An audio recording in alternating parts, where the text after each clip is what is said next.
नाज़रीन, मैं हूं डॉक्टर मसूद परवेज। आज आपके लिए एक खुशखबरी भी है और एक ऐसा बिजनेस लेके आए हैं जिसमें वाकई ही आप चंद लाख रुपए लगा के तो आप करोड़ों रुपए कमा सकते हैं।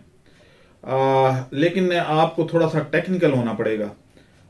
इसीलिए फिर हमने इसकी वर्कशॉप का भी अरेंज किया है। सह रोज़ा यानी 3 रोज़ा वर्कशॉप होगी। इस बिजनेस का नाम क्या है? इस बिजनेस का नाम है टिश्यू कल्चर लेबोरेटरी।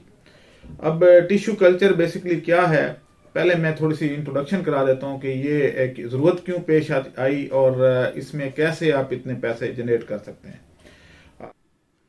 खुशखबरी, अगली practical biofloc fish farming, shrimp और गोड फार्मिंग ट्रेनिंग का आगाज़ लाहौर में हो रहा है। 23 और 24 दिसंबर को बायोफ्लॉक और 25 दिसंबर को गोड फार्मिंग ट्रेनिंग होगी। फ़ीस बायोफ्लॉक 8,000, गोड फार्मिंग फ़ीस 4,000, बामा नाश्ता, लंच और रिहाइश। रजिस्ट्रेशन के लिए आज ही रब्ता करें 0300 400 9799 0300 8820 519। मसलन आप यहाँ से अंदाज़ा लगा लें कि अगर आप बीज से कोई फसल लेते हैं या बीज प्रोड्यूस करते हैं तो एक पौधे पे चंद 100 दाने या चंद दर्जन दाने आप हासिल करते हैं, उनको दोबारा लगाते हैं, फिर वो दरख्त जवान होता है, फिर उसके ऊपर ज़्यादा लगते हैं और फिर इस तरीके से एक रिवायती तरीका है। लेकिन एक और तरीका भी है। वो क्या है कि आप कई दरख्त ऐसे हैं जिनकी आप कलमें लगाते हैं, लेकिन वो भी स्लो तरीका है। एक दाब का तरीका है। इस बाकी यानी रिवायती तरीके छोड़ के एक तरीका ऐसा है जो कि गैर रिवायती है और जो जदीद तरीका है, वो है टिश्यू कल्चर। कि आप इतना सा पीस उस दरख्त का लेते हैं, ख़ास तौर पे जहाँ पे उसकी शूट्स होती हैं वहाँ से आप अगर ले लेते हैं, या कई पौधों की रूट्स इस्तेमाल होती हैं, कईयों के स्टेम इस्तेमाल होता है, तो इस तरीके से वो आप वहाँ से थोड़ा सा पीस लेके उसको आप जब न्यूट्रिशन और हार्मोन्स वगैरह देते हैं तो वो ग्रो करना शुरू कर देता है। यानी पौधे की जो जड़ें हैं या उसका जो तना है वो बेसिकली उसको खुराक प्रोवाइड कर रहा होता है। जड़ों से वो पानी एब्जॉर्ब करता है, उससे नाइट्रोजन लेता है, तो इस तरीके से वो आगे पत्ते नए निकलते हैं और ये प्रोसेस शुरू हो जाता है। अगर आप उस शूट के उस सेल को आप न्यूट्रिशन भी दे दें और उसको प्रॉपर कंडीशंस दें तो वो ग्रो करना शुरू कर देता है, क्योंकि वो जिंदा सेल है, रेप्लिकेट करता है 1 से 2, 2 से 4, 4 से 8 और इस तरीके से। टिश्यू कल्चर में हम क्या करते हैं कि उसकी वो पोर्शन ले लेते हैं और उसको हम कल्चर करते हैं लेबोरेटरी में। मुख्तलिफ किस्म के केमिकल्स उसकी जो न्यूट्रिशन में आई पैट्री डिश में हम अगर लेते हैं फर्ज करें तो उसके अंदर उसको सारी जो न्यूट्रिशन उसकी है वो पूरी करते हैं, उसकी क्लाइमेटिक कंडीशन पूरी करते हैं और इस तरीके से वो ग्रो करना शुरू कर देता है।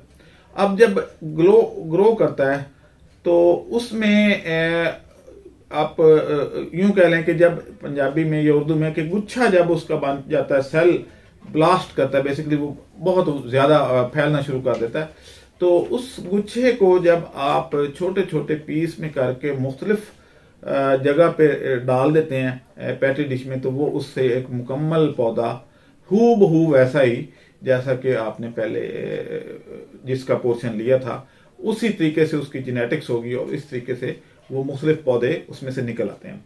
अब वैसे तो आप कहेंगे कि जी हमारा रिवायती तरीका ही ठीक है कि हमारे हाथ में है, ये सीखने की क्या जरूरत है, लेकिन इसकी बहुत इंपॉर्टेंस है। कुछ पौधे ऐसे हैं जो पाकिस्तान में हैं ही नहीं। मसलन हम कैश्यू नट जो है जिसको काजू कहते हैं वो हम इंडिया से लेते हैं। अब इंडिया जो है वो खुद इसका ग्रोवर नहीं है। अब उन्होंने कुछ बागात लगाए हैं जहाँ पे वो ग्रो कर रहे हैं। ये अफ्रीका की बेसिकली जो है वो कमोडिटी है, तो वहाँ से इंडिया रा काजू लेके तो इंडिया भेजता है और वहाँ पे ये प्रोसेस करते हैं। और ठप्पा इंडिया, जैसे हमारे चावल पे इंडिया ठप्पा लगा लेता था, अब खैर वो केस हम जीत गए हैं, तो इसी तरीके से उस काजू के ऊपर वो ठप्पा लगा देता है कि मेड इन इंडिया। और जहाँ से लेके आता है वो घाना और एवरी कोस्ट है। मैं उन बागात में रहा हूँ और मुझे पता है कि कैसे वहाँ पे पूरा एक शहर आबाद कर देते हैं। वहाँ पे जब सीज़न आता है मार्च अप्रैल में, वहाँ पे आप हज़ारों नहीं, मेरे ख्याल लाख के करीब इंडियन वहाँ पहुँचे होते हैं और जंगल के अंदर ही शहर बसा लेते हैं। अब वहाँ से वो काजू जो है, रा काजू, वो पैक करके इंडिया भेजते हैं और वो इंडिया में आके उसको प्रोसेस करते हैं, उसका छिलका उतारते हैं, बाकी सारी रोस्टिंग वगैरह सारी उधर होती है। अब वहाँ के लोगों को पता नहीं है कि इसको कैसे करना है, वो बेचारे इस टेक्नोलॉजी से महरूम रह जाते हैं और इस तरीके से उनको, यानी उनका जो एक वैल्यूएबल प्रोडक्ट है वो वहाँ से ये इधर इंडिया लेके आ जाते हैं और यहाँ पे अपना ठप्पा लगा के पूरी दुनिया को एक्सपोर्ट करते हैं। अब इंडिया ने अपने यहाँ भी कुछ बागात अब लगाए हैं। अब हम अगर इस तरीके से हम भी, क्योंकि मेरा वहाँ पे आना जाना फ्रीक्वेंट रहा है और मैं वहाँ पे ड्यूटी भी करता रहा हूँ, तो वहाँ से अगर हम ये काजू के, इसी तरीके से पिस्ते के, ईरान में पिस्ता बहुत ज़्यादा है, कीवी, जैक फ्रूट, स्टीविया, इन सब की अगर हम इस तरीके से टिश्यू कल्चर कर दें तो आप 15 दिन में लाखों पौधे भी पैदा कर सकते हैं, बशर्ते कि आपकी लैब बड़ी हो। तो अब लैब तो इतनी बड़ी मैं कर नहीं सकता था, तो मैंने ये सोचा है कि मैं फार्मर को इंगेज करूं और वहाँ पे फार्मर जो हैं वो आएं और ये टेक्निक सीखें और छोटी छोटी लैब जो हैं वो हर ज़िले में, हर गांव में, हर टाउन में बन जाए और इस तरीके से हम डेवलपमेंट करें। रिवायती फसलों में उतना नफ़ा नहीं होता जितना कि एक गैर रिवायती काश्त में होता है। तो इस तरीके से जब ये चीज़ें हो जाएंगी तो फिर हमारे हिस्से में, क्योंकि रिवायती जो फसलों के लिए ज़मीन हमने एलोकेट की हुई है, उसकी जगह पे इस तरह की इनोवेटिव क्रॉप्स लगेंगी, तो ज़ाहिर एक तो ज़र मुबादला बचेगा जो हम खर्च करते हैं, और वो भी ऐसे लोगों को पैसे देते हैं जैसे इंडिया, कि हम इंडिया से अगर काजू लेते हैं तो वो इंडियन जो हैं वो उन्हीं पैसों से, हमारे ही पैसों से S400 खरीदेंगे और हमारे पे ही वो दाग देंगे। तो ऐसी जो है वो हम क्यों करें? वो सरमाया बचाना चाहिए हमें और अपने मुल्क की तरक्की में बढ़ चढ़ के हिस्सा लेना चाहिए। जो प्रोग्रेसिव फार्मर हैं उनको चाहिए कि स्टेप लें। इस सिलसिले में हमने 3 रोज़ा वर्कशॉप का अरेंज किया है जिसमें हम ये सारी चीज़ें जो हैं सिखाएंगे और लेटर ऑन जो है वो सारे यूनिक किस्म के जो पौधे हैं जो पाकिस्तान में पैदा नहीं होते उनके जो कल्चर भी करवाएंगे, वो बाहर से मंगवाएंगे और उनको डिस्ट्रीब्यूट करेंगे। अब रहा सवाल कि इसमें जो केमिकल्स हैं, तो केमिकल्स भी हर फार्मर अलग-अलग तो मंगवाने से रहा, क्योंकि सारे इंपोर्टेड हैं और क्वालिटी का भी उनको पता नहीं चलता। तो हमने ये सोचा कि हम मंगवाएंगे यहाँ पे और आगे डिस्ट्रीब्यूट हम किया करेंगे थोड़ी थोड़ी मिकदार में, ताकि हर बंदा जो है उसको एक हब मिल जाए कि जहाँ से हर चीज़ A to Z एक ही जगह से उसको मिलनी शुरू हो जाए, तभी ये प्रोग्रेस कर पाएगा, अदरवाइज नहीं करेगा। तो ये एक ऐसा फर्क नहीं, आपने एक पौधे से 1 लाख पौधा और बनाया है, तो अगर वो जैसे स्टीविया का इस वक्त 150 रुपए का पौधा मिल रहा है, तो 150 को अगर आप 1 लाख से ज़रब दें तो कितने बनते हैं। और ये हर गांव, हर टाउन में इसकी ज़रूरत है।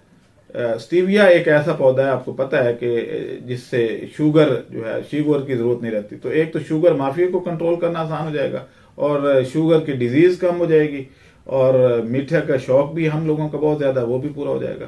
तो अब मुझे इजाज़त दें, जिन लोगों ने ट्रेनिंग करनी हो वो मेरे से रब्ता करें और अपना नाम लिखवा दें। आपको इंशाल्लाह हम रजिस्टर कर लेंगे और रिहाइश का प्रॉब्लम नहीं है, हम इस 3 दिनों में रिहाइश और खाना प्रोवाइड करेंगे। अल्लाह हाफिज। हमारे चैनल को सब्सक्राइब करें और साथ में बेल आइकन को भी दबा दें ताकि हमारी हर नई आने वाली वीडियो आप तक बआसानी पहुंच सके।